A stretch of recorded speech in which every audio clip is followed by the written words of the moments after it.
আসসালামু আলাইকুম। সবাই কেমন আছেন? আশা করি সবাই ভালো আছেন। আজকে ৩-৪ দিন একটানা বৃষ্টি হওয়ার পরে ছাদে আসলাম। কালকেও ছাদে এসেছিলাম। ছাদে আসার পরে ২টা-৩টা ধুন্দুল ধরেছিল। ধুন্দুলগুলো নিয়ে আবার চলে গেছি, কারণ একবারে টানা বৃষ্টি ছিল। ১ সেকেন্ডের জন্য বৃষ্টিগুলো থামে নাই।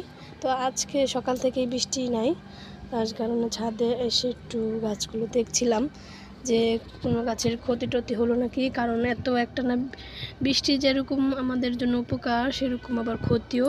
অনেক গাছের গোড়ায় পানি জমে গাছগুলো মারা যায়। যে এখানে যেমন এই পুঁইশাকটা, ২টা পুঁইশাক আছে, সেই পুঁইশাকগুলো মাশাআল্লাহ অনেক সুন্দরভাবে বেড়ে উঠতেছে। আর এইখানে আবার একটা এই এই করলা উস্তা গাছ আছে, সেটাও সুন্দর বেড়ে উঠতেছে।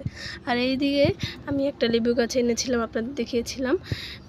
সেটাকে এখনও লাগাতে পারিনি, কারণ অনেক বৃষ্টির কারণে আসাই যাচ্ছে না ছাদে। আর এইদিকে দেখলাম আরেকটা মজার জিনিস দেখলাম যে এখানে ঢ্যাঁড়স, 3টা ঢ্যাঁড়স হয়ে রয়েছে। একটা ঢ্যাঁড়স তো অনেক বড়, খাওয়ার উপযুক্ত হয়ে গেছে। আর 2টা ছোট ছোট, সেগুলো খাওয়ার মতো উপযুক্ত হয়নি। আর এইদিকে না, এই ধুন্দুল গাছটা মাশাআল্লাহ একবারে বৃষ্টিতে এই তরতাজা হয়ে রয়েছে, একবারে সবুজ। আর এইখানে একটা দুঃখের বিষয় হচ্ছে যে টানা বৃষ্টিতে আমার যে একটা বেলি গাছ ছিল, বেলি গাছটা মারা গেছে। বেলি গাছটা হঠাৎ করে দেখি যে পাতাগুলো লাল লাল হয়েছে, তারপর আমি ছেটে ফেলে দিছি, কিন্তু দেখা গেছে যে গাছটা পুরোপুরিভাবে মারা গেছে। আর আপনাদের দেখিয়েছিলাম যে বেগুন গাছে বেগুন ধরেছে, মাশাআল্লাহ বেগুন অনেক ধরেছে, কিন্তু আরেকটা সমস্যা হয়েছে যে গাছে ফাঙ্গাস লেগে গেছে। বৃষ্টির কারণে কোনো কিছু দেওয়া যাচ্ছে না, কারণ কিছু দিলেই তো ধুয়ে মুছে চলে যাবে। পুরো গাছটাতে ফাঙ্গাসে ভরে গেছে দেখেন।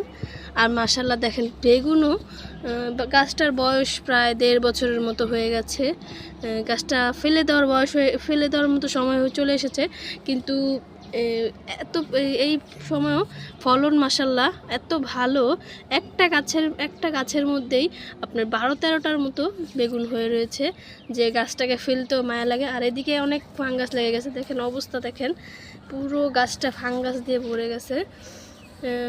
আবারও আকাশ মেঘলা মেঘলা ওয়েদার হয়ে গেছে, পুরো আকাশ একবারে কালো হয়ে যাচ্ছে, বাতাসও বইতেছে, যার কারণে কোনো ফাঙ্গিসাইডও দেওয়া যাবে না, কিচ্ছু দেওয়া যাচ্ছে না, কারণ দিলেই তো ধুয়ে মুছে চলে যাবে। আর এইদিকে এই উস্তা গাছ এখানেও 4টার মতো উস্তা গাছ আছে। আর এখানে না উস্তা চলেও এসেছে, এই দেখেন মাশাআল্লাহ, এই যে চলে আসছে উস্তা। বৃষ্টি যে সবসময় আমাদের জন্য উপকার, সেরকম না ক্ষতিও। আমি মাঝে মধ্যে চিন্তা করি যে আমরা তো ছোটোখাটো ছাদ বাগানি, ছাদে এত আমরা সমস্যা দেখি। যারা মাঠে চাষ করে, চাষি ভাইয়েরা, তাদের তো কত ক্ষতি হয়। আর নিউজে দেখলাম যে এত জায়গায় জায়গায় বন্যা হয়ে গেছে, অনেক জায়গায় বন্যা হয়ে গেছে। তো তাদের তো এখন আমরা যারা ছাদ বাগানে যদি নিজের ছাদটা খালি না রেখে এরকম কিছু সবজি লাগিয়ে খাই, তাহলে বাজার থেকে, আর এখন তো সবজির দাম অনেক, কারণ চারপাশে বৃষ্টি, যার কারণে সবজির দাম অনেক বেশি, হাত দিয়ে দেওয়া যায় না সবজির মধ্যে। যাই হোক, ভিডিওটা এই পর্যন্ত। যদি ভিডিওটা ভালো লাগে একটা লাইক করবেন, আর কমেন্ট করে জানাবেন আপনার কেমন লেগেছে। আমার চ্যানেলটাকে সাবস্ক্রাইব করে দিবেন। সবাই ভালো থাকবেন। আল্লাহ হাফেজ।